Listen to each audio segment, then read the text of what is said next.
Let's go save some freaking eyeballs.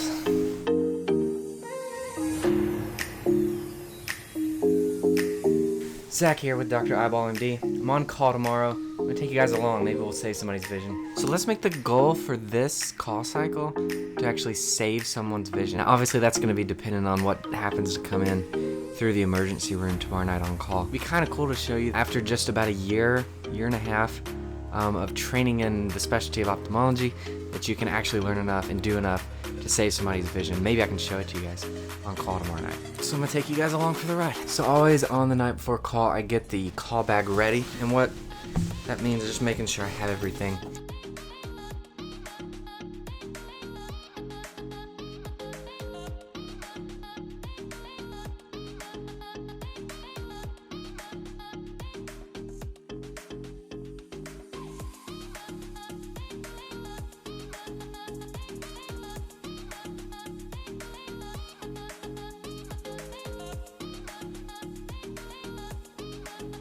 It's actually been pretty quiet so far.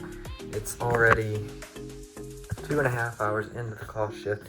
But the first thing we're having to go in for is a young lady, type 1 diabetic, with eye pain, decreased vision, pressure of 42. So things running through my mind right now at least are, well, she's type 1 diabetic, so there's a decent chance this is neovascular glaucoma. It's been poorly treated diabetic. Then the other thing would be angle closure. And a young female, don't know her refraction or if she's hyperopic, but nonetheless, we'll go see. So we may actually be saving somebody's vision on the first call. Let's go.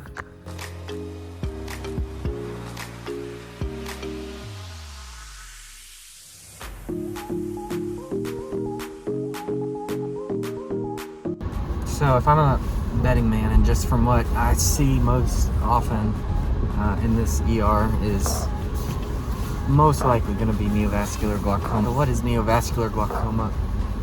It's essentially when you have bad diabetic retinopathy or any reason for not perfusing your retina, for not getting good oxygen supply to your retina, the body's response is try to send new blood vessels, basically.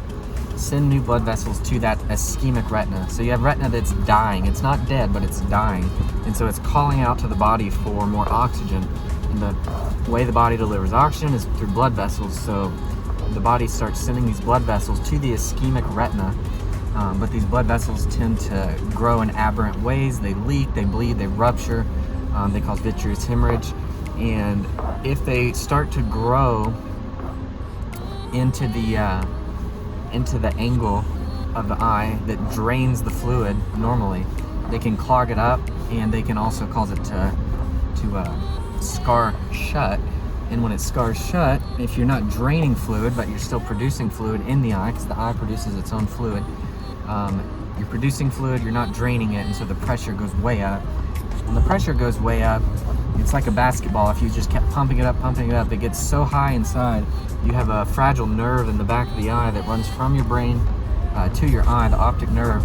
And so you have all that pressure getting focused down on that nerve, and you essentially will kill the nerve when you have glaucoma. So neovascular glaucoma. Neo, new is new, vascular is vessel. So new vessels causing glaucoma is basically what it is. And the reason that these diabetic patients get it is because diabetes is a disease that affects the lining of blood cells, the endothelial cells of blood vessels, and so they get damaged and they don't perfuse, they don't send oxygen to the retina like they should, and that retina dies, and it starts that process. So what we'll do, if that's what's going on here, which I suspect it could be, we'll just have to do the exam and see, but if that is the case, what we'll do is inject a medicine into the eye that actually targets that growth factor that is telling those blood vessels to grow. It's called vascular endothelial growth factor. We inject something that is anti-vascular endothelial growth factor, and it causes it to shrink away, and it helps with the pressure, if that's what's causing this. So that's something we can do in the ER. Luckily, I grabbed some betadine, which is like iodine solution to clean the eye. Hopefully I can find a lid speculum if we need to do this. So So we'll see. All right. So the other most likely scenario here would be angle closure glaucoma, in which the iris gets pushed forward and blocks that drainage angle of the eye. Now, if that's going on, we have to do an entirely different treatment, which involves using a laser to basically shoot a hole through the iris, create a new channel for that fluid to flow, and it will help relieve the pressure. That is definitely going to be the more complicated of the two scenarios, because I would have to get her all the way over into the clinic, across the street, get that unlocked, get the laser key, do the pre-treatment with the argon laser, and then use the YAG laser to actually make the iridotomy, make the hole in the iris. So that is going to be a complicated process if we have to go there. So we'll just see.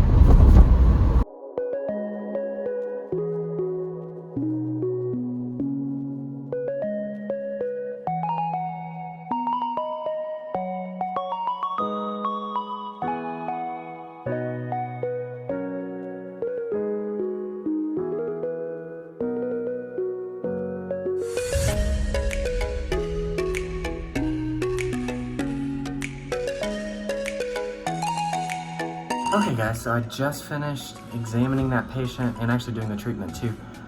So she did have neovascular glaucoma like I thought. Terrible neovascular glaucoma, florid neovascularization of the iris. I don't know if I've ever seen that much actually, it's a ton of it. Eye pressure was 53 in the right eye, normal was about 10 to 20.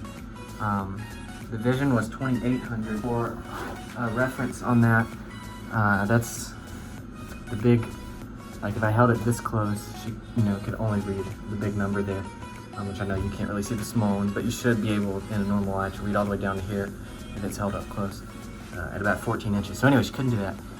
So we did what I talked about. We did the we did the injection with Avastin, this into the eye, and then I took another needle, a 30 gauge needle, and stuck it into the cornea, into the front part of the eye, because the vision goes completely black after you do this injection of Avastin. The pressure goes, it's already 53, inject more fluid, it goes super high.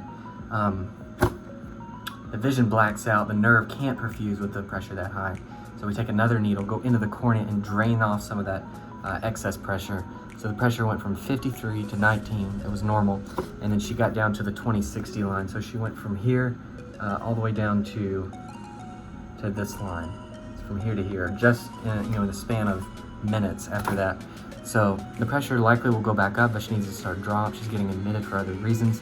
But anyways, yeah, so the first patient we got called on tonight, we definitely saved her vision. If that had gone untreated, she'd be blind in a matter of a day or two with the pressure that high.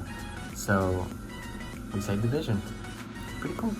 Alright, so that pretty much ends the call shift. So for that lady, we took the first step to saving the vision in that right eye. Gonna need a lot more treatment. Specifically, she's gonna need laser in the eye, pan-retinal photocoagulation, PRP. She's gonna need more injections to temporize and treat that eye until we have time to get enough laser in the eye and kind of quiet down the diabetes in the eye. And then the other eye needs treatment too. It just hasn't gotten to that stage yet. So that was the first step in actually saving someone's vision. And again, that vision would be lost in a matter of hours to days if you leave the pressure that high. So pretty cool, just a random Wednesday night call and we actually got to save someone's vision. So that's just one of the cool things ophthalmology offers. If you guys like this video and you like seeing how we can actually save people's vision and prevent them from going blind, subscribe to the channel, leave a like, and I'll see you guys in the next video.